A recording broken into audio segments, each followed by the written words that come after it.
Saudações do crente docente! Está no ar o CDcast, o podcast da sua lição bíblica.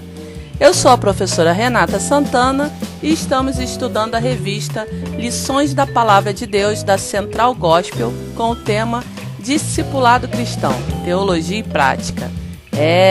Tem muito o que falar aqui dessa lição, viu? Hoje teremos a aula da lição de número 7, que tem por título O Discipulado na Família Nuclear e Entre Parentes. Mas antes de entrarmos na lição, gostaria de perguntar, você já está inscrito em nosso canal?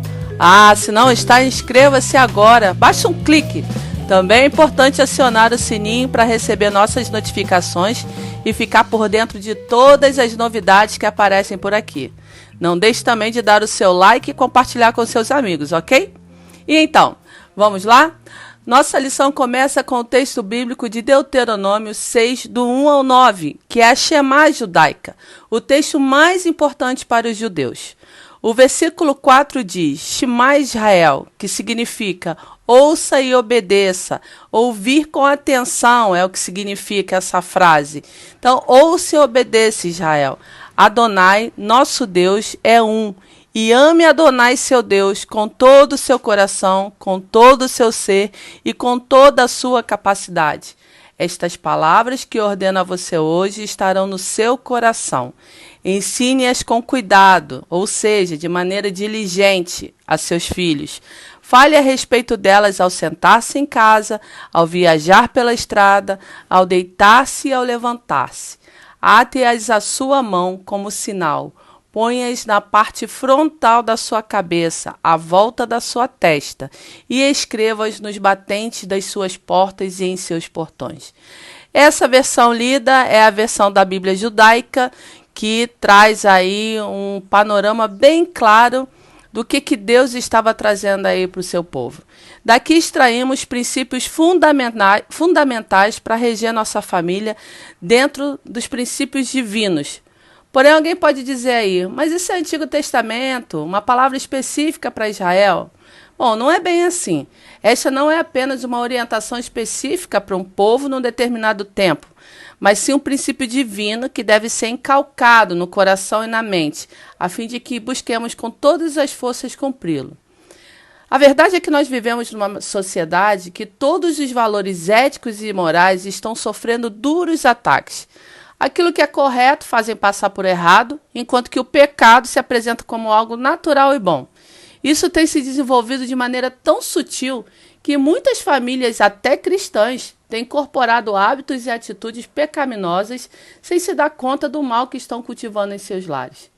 Pensa na sua família nuclear, ou seja, você, seu cônjuge e seus filhos, ou as pessoas que vivem na mesma casa que você. Quanto tempo vocês dedicam ao estudo da palavra? O quanto investem em estarem juntos compartilhando as experiências vividas com Deus? Quando se reúnem para agradecer as bênçãos e orar uns pelos outros, hein? Além disso, quando estão juntos em casa, o que vocês fazem? Conversam, brigam, ficam entediados no celular? O que acontece? Os filhos comentam sobre o que fizeram durante o dia ou estão concentrados nos jogos e nas mídias sociais? Uma coisa é certa, nosso panorama familiar já reflete o que tem dominado nossa vida, se são os valores espirituais ou os desse século. Dureza, né? Mas voltemos ao texto de Deuteronômio 6. O princípio primeiro aqui é que Deus deve estar em primeiro lugar, sobre todas as coisas, pois nada que é amado com intensidade pode ocupar o segundo plano. Isso é um fato. Aonde está o seu coração, ali está o seu tesouro. Se amamos a Deus com todo o coração, com todo o ser e com toda a capacidade, isso significa que todo o desejo da alma, toda atitude, palavras e todas as decisões são direcionadas para que Deus tenha prazer. Podemos dizer que o Senhor tem prazer no nosso modo de viver, hein? Coisa para a gente refletir. Não podemos esquecer que nós somos a carta aberta, lida pelo mundo, como Paulo diz em 2 Coríntios 3.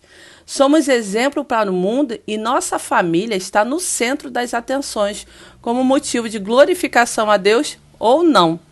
Não podemos delegar essa responsabilidade para o outro, mas devemos trabalhar com disposição para que possamos, através do nosso estilo de vida, alcançar muitos para Cristo, a começar pela nossa família nuclear.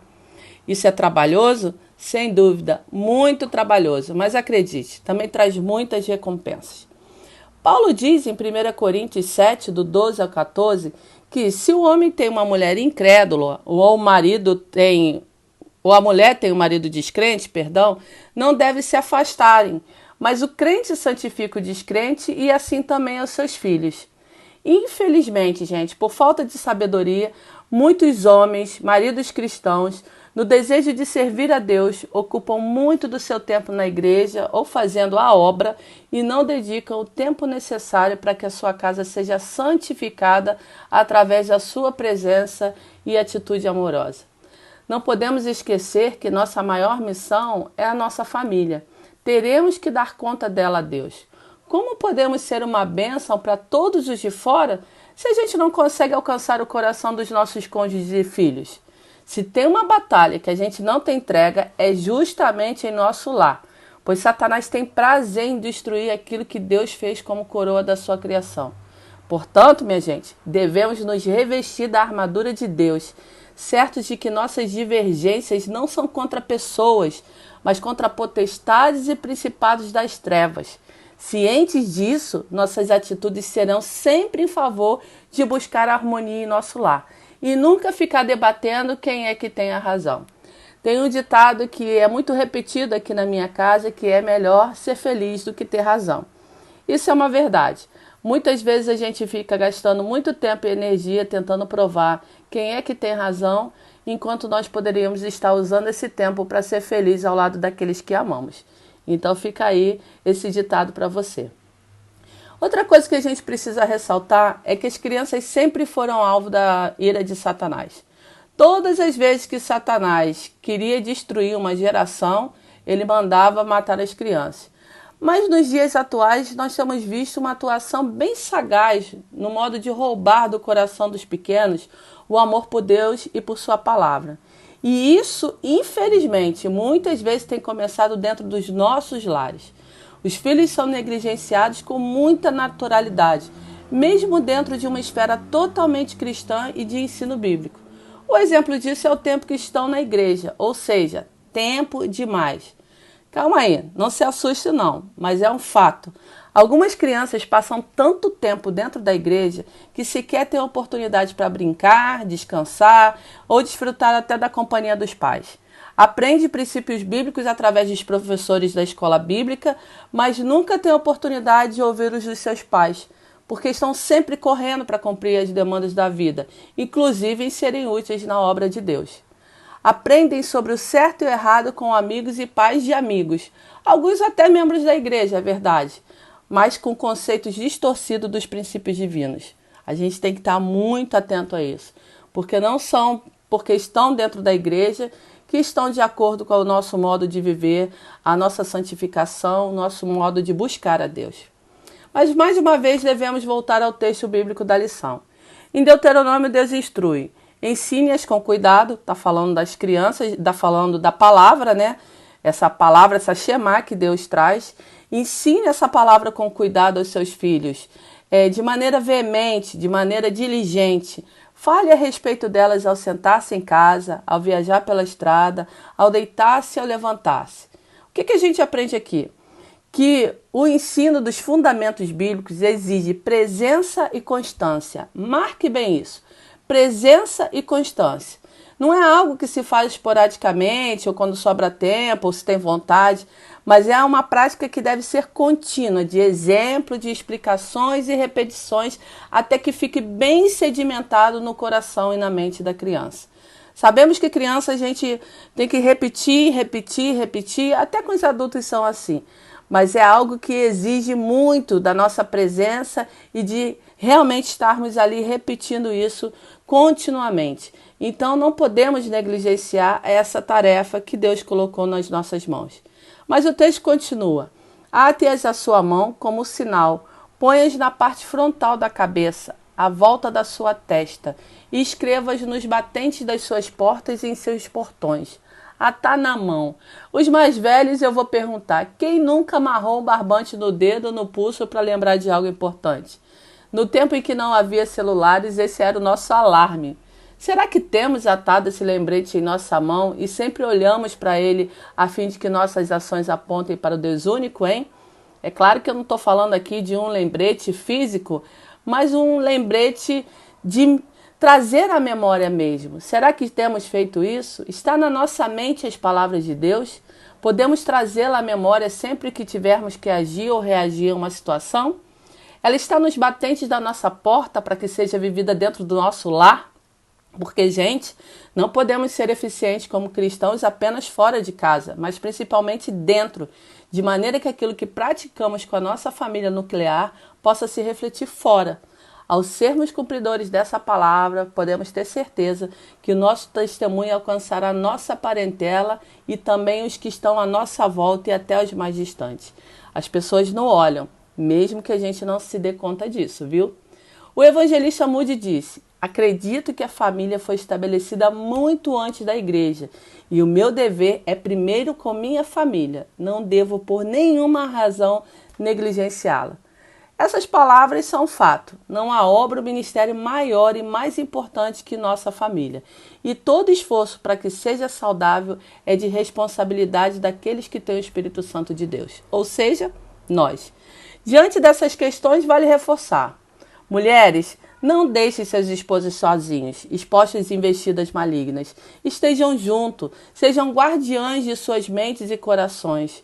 A sujeição da mulher ao marido não é um dano, como a sociedade tanto procura apresentar, mas uma atitude de colaboração para que o homem seja um canal de Deus. Mesmo o homem incrédulo, o marido incrédulo. Creiam, o Senhor não erra em seus princípios e cumpri-los traz vida plena. A mulher deve ganhar o marido incrédulo em silêncio, Paulo fala sobre isso. Mas esteja junto, esteja perto, seja colaboradora e Deus vai te usar como ferramenta poderosa para quebrantar o coração desse seu marido e trazê-lo à presença do Senhor, caso ele não tenha ainda tido essa oportunidade. Se seu marido é cristão, mais um motivo para você estar junto dele. Não deixe o seu marido sozinho não, viu? Vivemos dias difíceis e temos que vigiar. Parafraseando as palavras de Paulo em Colossenses 3, maridos, amem suas esposas, como Cristo amou a igreja, ou seja, com disposição de dar a vida por ela. Não é fácil não, mas tem que amar com essa disposição. Mas tenha certeza que quem fala aqui é uma mulher e posso afirmar isso com muita convicção. Uma mulher amada e cuidada é um potencial de alegria e paz em seu lar. Então, quanto mais investir nisso, melhor vai ficar aí dentro da sua casa, não tenha dúvida disso. E pais, zelem por seus filhos em todo o tempo, instruindo em amor e paciência, para que eles vejam em vocês o próprio Deus. Não é aquele tipo de pai que fica reclamando o tempo todo, brigando o tempo todo, apontando Deus como um Deus carrasco, punitivo, que sempre vai trazer algum dano se fizer alguma coisa errada. Não, mas com paciência para ouvir, para entender, com discernimento do alto, sabedoria de Deus, para poder lidar com cada situação. Se formos presentes e nunca abrirmos mão de direcionar-nos no caminho da verdade, podemos ter certeza, como está escrito no Salmo 144, que as nossas filhas serão como colunas na esquina do palácio, ou seja, uma referência do poder e do agir de Deus, e nossos meninos serão como plantas amadurecidas, provedores, fortes, firmes. Eu tenho fé em Deus que a sua palavra é a verdade e o Senhor cumpre aquilo que está na sua palavra. O maior discipulado, guarde bem isso, é aquele em que as palavras não são necessárias, mas se refletem em atitudes que apontam para o grande amor de Deus.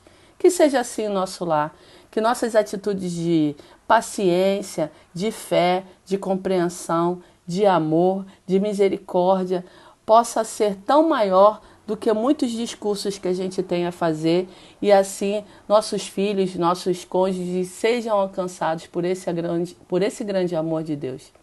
E terminando aqui, para sua curiosidade, sabia que Jesus repetiu as ordenanças de Deuteronômio 6? Veja lá em Marcos 12, do 29 ao 30. Ali Jesus mostra que tinha conhecimento profundo das Escrituras, portanto, ninguém tinha motivos para impedi-lo de se apresentar como filho de Deus. A dica: guardemos a palavra de Deus em nossa mente e coração, porque dessa maneira o diabo não vai ter nenhuma legalidade sobre nosso lar. Isso é uma bênção, não é mesmo? Bom, ficamos por aqui. Não esqueça de nos seguir no Instagram e no Facebook, @CrenteDocente, e de ativar as notificações no canal do Crente Docente no YouTube. Graça e paz para você. Até a próxima.